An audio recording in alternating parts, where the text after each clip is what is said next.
부모는 북한을 탈출했고 딸은 주한 미국 대사가 됐다.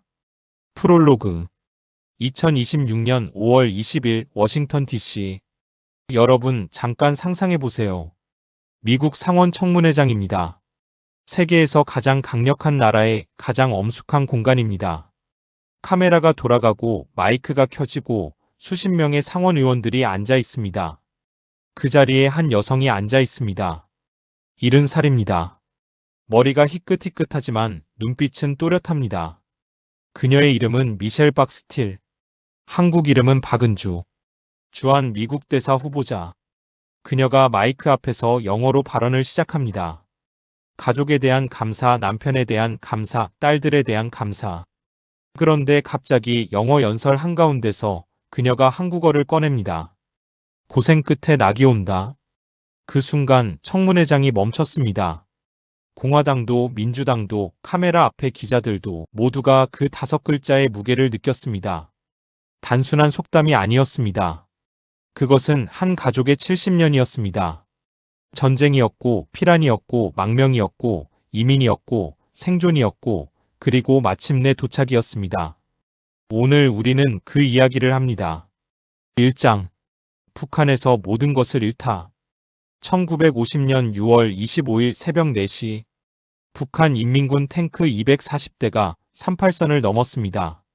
그날 아침 한반도는 완전히 달라졌습니다. 북한에 살던 수많은 사람들이 선택의 기로에 섰습니다. 남을 것인가 떠날 것인가. 그리고 미셸 박스틸의 부모는 선택했습니다. 떠나기로. 집을 버렸습니다. 가재도구를 버렸습니다. 추억도 이웃도 뿌리도 버렸습니다. 그들이 가진 것은 살아남겠다는 의지 하나뿐이었습니다. 당시 한국전쟁 중 북한을 탈출해 남한으로 내려온 피난민이 얼마나 됐는지 아십니까? 1950년에서 1953년 사이 약 100만 명에 달하는 사람들이 북에서 남으로 내려왔습니다. 그중 한 가족이 바로 스틸 후보자의 부모였습니다. 그들은 서로 알지도 못했습니다. 아버지는 북한의 한 지역에서, 어머니는 다른 지역에서 각자 살던 곳을 버리고 남쪽으로 내려왔습니다. 그리고 전쟁이 핥히고 지나간 남한 땅에서 두 사람은 만났습니다. 사랑했습니다. 결혼했습니다. 그리고 딸을 낳았습니다. 그 딸이 훗날 미국 상원 청문회장에서 한국어로 말하는 여성이 됩니다. 여러분 생각해 보십시오. 그들이 그날 떠나지 않았다면 두 사람은 만나지 못했을 것입니다. 만나지 못했다면 딸은 태어나지 않았을 것입니다. 딸이 태어나지 않았다면 오늘 이 청문회 장면도 없었을 것입니다. 역사는 이렇게 이어집니다. 가늘고 위태롭게 그러나 끈질기게. 2장. 그들이 없었다면 나는 태어나지 못했을 것이다. 청문회 중반 피트 리케츠 상원의원이 질문을 던집니다. 네브래스카주를 대표하는 공화당 의원입니다. 그가 한국전쟁, 미군 참전, 동맹의 의미에 대해 묻습니다. 스틸 후보자가 답합니다. 그런데 그 답변이 예상을 벗어납니다. 외교 교과서에 나올 법한 딱딱한 문장이 아닙니다. 그녀는 말합니다. 우선 625 전쟁 기간 복무한 모든 참전 용사에게 감사하다고 말하고 싶습니다. 그리고 잠깐 멈춥니다. 그들이 없었다면 나는 태어나지 못했을 것이기 때문입니다. 청문회장이 조용해집니다. 그녀가 계속 말합니다. 내 부모는 북한의 각기 다른 곳에서 한국으로 내려왔고 그 덕분에 그들이 한국에서 만나고 내가 여기 있습니다. 그것에 나는 매우 감사합니다. 여러분, 한국전쟁에서 미군 전사자는 36,574명입니다. 그 숫자가 외교 연설에서 언급될 때 우리는 종종 숫자로만 듣습니다. 36,000명. 그런데 스틸 후보자는 그 숫자를 자기 존재와 연결시켰습니다. 그들이 없었다면 나는 없었다. 이것이 한미동맹을 설명하는 가장 강력한 방식입니다. 조약도 아니고 협정도 아니고 외교 문서도 아닙니다. 한 사람의 생명, 한 가족의 역사. 그것이 동맹의 진짜 의미라는 것을 그녀는 증언했습니다. 사실 한국전쟁은 미국에서 오랫동안 잊혀진 전쟁이라고 불렸습니다. 2차 세계대전의 웅장함과 베트남 전쟁의 논쟁 사이에서 한국전쟁은 종종 그냥 지나쳐지는 역사였습니다. 그런데 2026년 오늘 미국 상원 청문회장에서 한 한국계 여성이 말합니다. 그 전쟁은 잊혀진 전쟁이 아닙니다. 그 전쟁은 내 부모의 만남이고 내 탄생이고 내 삶입니다. 그 한마디가 3만 6천 명의 이름을 다시 불러냈습니다. 3장. 아버지의 선택? 외교관이 된 피란민. 전쟁이 끝났습니다. 1953년 7월 27일 정전협정이 체결됐습니다. 남한은 폐허였습니다. 1인당 국민소득이 67달러. 지금 돈으로 따져도 상상하기 어려운 가난이었습니다. 당시 한국은 세계에서 가장 가난한 나라 중 하나였습니다. 에티오피아보다도 가난하다는 통계가 있었던 시절입니다. 그 폐허 위에서 스틸 후보자의 아버지는 다시 일어섰습니다. 공부했습니다. 그리고 외교관이 됐습니다. 북한에서 모든 것을 잃고 내려온 피란민이 대한민국을 대표하는 외교관이 된 것입니다. 그것 자체가 이미 기적입니다. 아버지는 일본 근무 발령을 받습니다. 가족이 함께 일본으로 갑니다. 그리고 그곳에서 아버지는 딸에게 말합니다. 미국을 보라고. 저 나라를 봐라. 희망이 있는 나라다. 자유가 있는 나라다. 번영이 있는 나라다. 너는 미국에서 공부해야 한다. 딸은 아버지의 말을 들었습니다. 그리고 훗날 청문회장에서 말합니다. 아버지의 말은 옳았습니다. 여러분, 이 아버지를 생각해 보십시오. 전쟁으로 고향을 잃었고 아무것도 없는 땅에서 다시 시작했고 공부해서 외교관이 됐고 딸에게는 자신보다 더 큰 세계를 꿈꾸라고 했습니다. 이것이 우리 부모 세대입니다. 이것이 625를 살아낸 세대입니다. 그들은 자신의 꿈을 포기하지 않았습니다. 다만 그 꿈을 자식에게 물려줬습니다. 더 크게, 더 넓게, 더 높이. 4장. 미국 땅을 밟은 소녀 박은주. 박은주가 미국 땅을 처음 밟았을 때 얼마나 힘들었을지 상상해 보십시오. 낯선 나라, 낯선 언어, 낯선 얼굴들. 1950년에서 1960년대 미국에서 동양인 여성으로 산다는 것이 어떤 의미였겠습니까? 당시 미국에 거주하는 한국계 미국인은 전체 인구의 0.1%도 되지 않았습니다. 눈에 보이는 차별, 눈에 보이지 않는 편견. 그 속에서 그녀는 공부했습니다. 그리고 미국 사회에 뿌리를 내렸습니다. 결혼했습니다. 숀 스틸 변호사와 딸 둘을 낳았습니다. 그리고 정치에 뛰어들었습니다. 2002년 캘리포니아주 오렌지 카운티 세금평가위원회 위원으로 당선됩니다. 2006년에는 재선, 2010년 캘리포니아 주정부 세금평가원 위원으로 선출됩니다. 2020년 연방 하원의원에 당선됩니다. 캘리포니아 제45선거구, 한국계 미국인 여성으로서 공화당 소속으로 연방의회에 입성한 것입니다. 그리고 2022년 재선, 그리고 2026년 주한 미국 대사 후보자. 이 커리어를 보십시오. 북한 피란민의 딸이 걸어온 길입니다. 5장.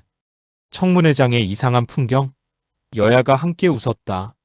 미국 정치를 조금이라도 아시는 분들은 알 겁니다. 요즘 미국 정치에서 공화당과 민주당이 한자리에서 함께 웃는 일이 얼마나 드문지. 2024년 기준 미국 국민의 45%가 상대 정당을 적으로 인식한다는 여론조사가 있었습니다. 양극화가 극심한 나라입니다. 그런데 2026년 5월 20일 스틸 후보자의 청문회에서는 이상한 일이 벌어졌습니다. 공화당 의원이 웃었습니다. 민주당 의원이 웃었습니다. 같이 웃었습니다. 트럼프 대통령의 의회 내 최측근 중 한 명인 빌 해거티 상원 의원. 테네시주 공화당 의원입니다. 그가 스틸 후보자에게 뜬금없이 말합니다. 내 딸들이 당신의 고향주에서 열리는 BTS 콘서트에 가기를 고대하고 있습니다. 청문회장에 웃음이 터졌습니다. 거기다 해거티 의원은 이어서 진지한 부탁을 합니다. 고려아연이 테네시주 클락스빌에 추진하는 통합재련소 건설 사업을 언급하면서 인준을 받으면 이 사안이 최우선으로 잘 처리되도록 해달라고 요청한 겁니다. 고려아연. 아시죠? 전 세계 아연 생산량 1위 한국 기업입니다. 이제 한국 기업의 미국 투자가 미국 상원의원이 개인적으로 청탁할 만큼 중요한 사안이 된 겁니다. 그리고 민주당 쪽에서는 팀 케인 버지니아 상원의원이 나섭니다. 그는 스틸 후보자가 하원의원 시절 한국계 미국인 이상가족 국가등록 법안을 대표 발의했고 자신이 상원에서 같은 법안을 발의했다는 인연을 언급합니다. 그리고 말합니다. 당신이 이 문제를 최우선 과제로 삼기에 가장 적합한 인물이라고 생각합니다. 나는 당신의 인준을 지지할 것을 기대합니다. 민주당 의원이 트럼프 행정부 대사 후보자의 인준을 지지하겠다고 한 겁니다. 여러분, 이것이 무엇을 의미하는지 아십니까? 한국이 미국 정치에서 얼마나 깊숙이 들어와 있는지를 보여주는 장면입니다. BTS, 고려아연, 이상가족, 동맹, 안보. 한국은 더 이상 가난했던 나라, 전쟁 피해국으로만 소비되지 않습니다. 한국은 미국의 중요한 파트너이고 문화 수출국이고 전략적 동반자입니다. 6장. 또 하나의 한국인? 세계를 정복한 또 다른 이야기. 여기서 잠깐 비슷한 또 다른 이야기를 소개하겠습니다. 미셸 박스틸의 이야기만이 아닙니다. 한국인의 이야기, 한국계의 이야기는 세계 곳곳에 있습니다. 김용. 세계은행 총재를 지낸 한국계 미국인입니다. 1959년 서울에서 태어났습니다. 5살 때 가족과 함께 미국으로 이민을 갔습니다. 아이오와주의 작은 마을 머스커틴. 백인이 99%인 동네에서 동양인 소년으로 자랐습니다. 영어도 제대로 못하는 이민자 가정이었습니다. 아버지는 치과의사를 꿈꿨지만 미국에서의 자격 인정은 험난했습니다. 어머니는 아들에게 말했습니다. 공부해라. 그게 전부다. 공부가 우리 무기다. 김용은 공부했습니다. 다트머스 대학 졸업, 하버드 의대 졸업, 하버드 인류학 박사, 그리고 세계보건기구 WHO에서 결핵 퇴치 프로그램을 이끌었습니다. 2003년 타임지 세계에서 가장 영향력 있는 백인에 선정됐습니다. 2012년 버락 오바마 대통령이 그를 세계은행 총재로 지명했습니다. 한국계 이민자의 아들이 전 세계개발도상국의 경제를 관장하는 자리에 오른 겁니다. 세계은행 총재, 187개국 회원국을 가진 기관의 수장. 그는 2019년 퇴임 인터뷰에서 말했습니다. 나는 이민자 가정에서 자랐기 때문에 가난이 무엇인지 압니다. 그래서 이 일을 할 수 있었습니다. 미셸 박스틸과 김용. 두 사람의 공통점이 보이십니까? 가난한 이민자 가정, 교육에 대한 집착, 끝없는 노력, 그리고 세계 최고의 자리. 이것이 우연이 아닙니다. 이것이 한국인의 DNA입니다. 7장. 숫자로 보는 한국인의 힘. 여러분, 잠깐 냉정하게 숫자로 봐봅시다. 대한민국 인구는 약 5,100만 명입니다. 전 세계 인구 80억 명 중에서 약 0.64%입니다. 100명 중 1명도 안 됩니다. 그런데 이 0.64%의 민족이 해낸 일을 보십시오. 경제 분야. 1953년 한국의 1인당 GDP 약 67달러. 2024년 한국의 1인당 GDP 약 35,000달러. 70년 만에 500배 이상 성장. 세계 역사상 이런 경제 성장을 이룬 나라는 없습니다. 학자들은 이것을 한강의 기적이라고 부릅니다. 문화 분야. BTS는 2020년 다이너마이트 한 곡으로 미국 경제에 4조 9천억 원의 경제 효과를 만들었습니다.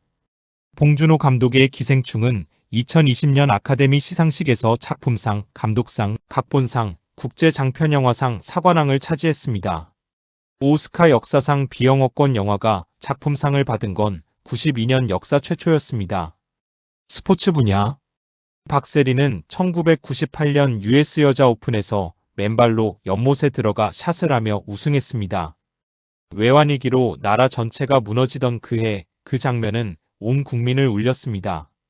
이후 박세리를 보고 자란 박세리 키즈들이 LPGA 투어를 장악했고 한국은 여자 골프 최강국이 됐습니다. 해외 한국인. 현재 전 세계 제외 한국인은 약 730만 명. 미국에만 약 260만 명의 한국계가 삽니다. 그리고 그들 중에서 미셸 박스틸 같은 사람이 나옵니다. 김용 같은 사람이 나옵니다. 0.64%의 민족이 세계 곳곳에서 이렇게 살고 있습니다. 8장. 왜 한국인은 이렇게 강한가? 여러분, 저는 오늘 이 질문을 진지하게 드리고 싶습니다. 왜 한국인은 이렇게 강한가? 처음부터 강했을까요? 아닙니다. 한국은 36년간 일제 식민지였습니다. 해방되자마자 3년간 전쟁이 터졌습니다. 전쟁이 끝난 뒤에는 세계 최빈국이었습니다. 군사 독재, 경제 위기, 외환 위기. 쓰러지고 또 쓰러졌습니다. 그런데 이상한 게 있습니다. 쓰러질 때마다 더 강해졌습니다. 왜 그럴까요? 저는 세 가지 이유를 생각합니다.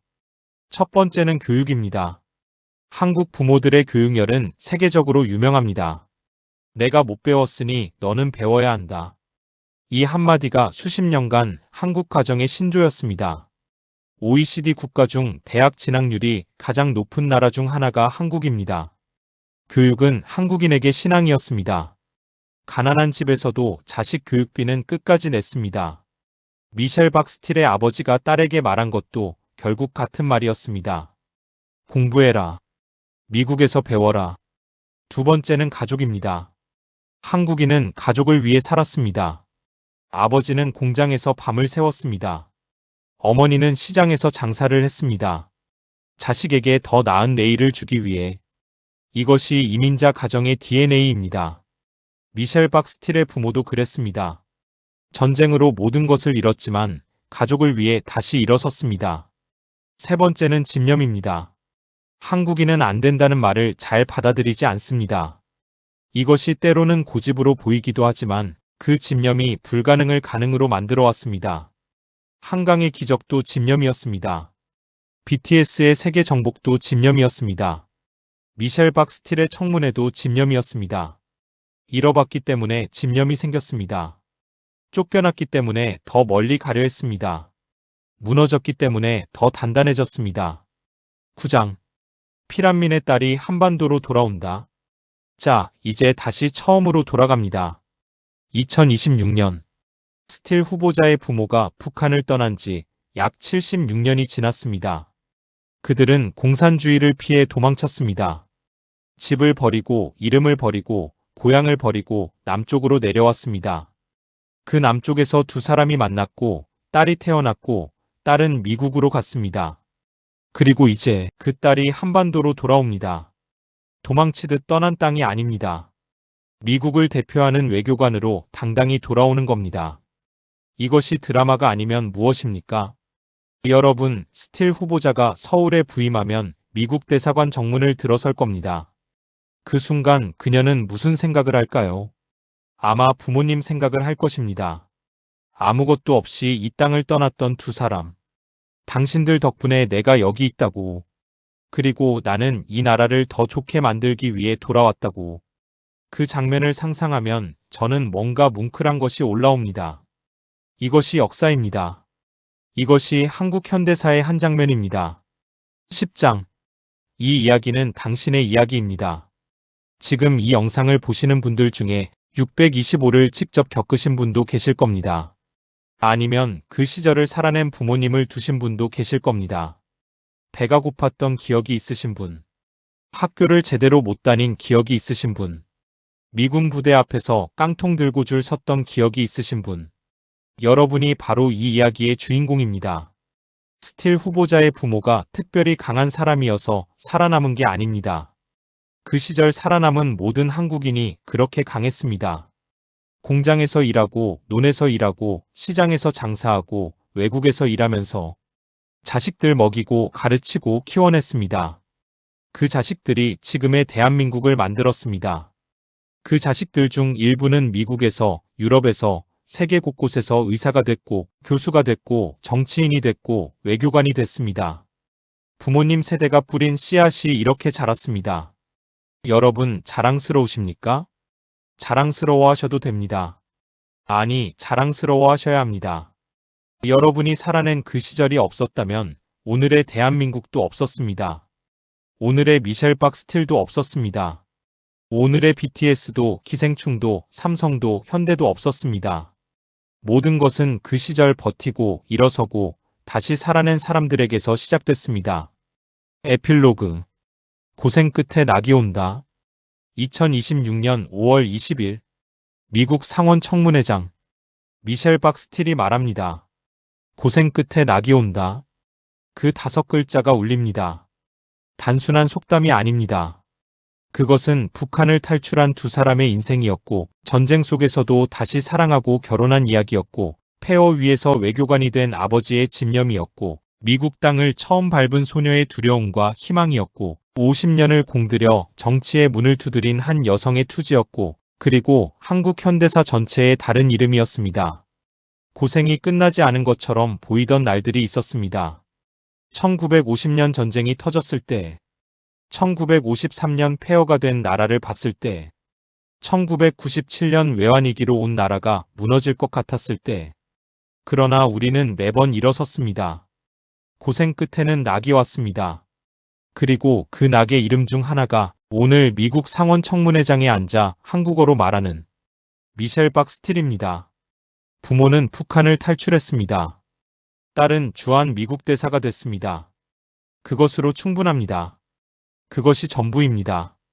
그것이 한국의 힘입니다. 영상이 좋으셨다면 구독과 좋아요 부탁드립니다.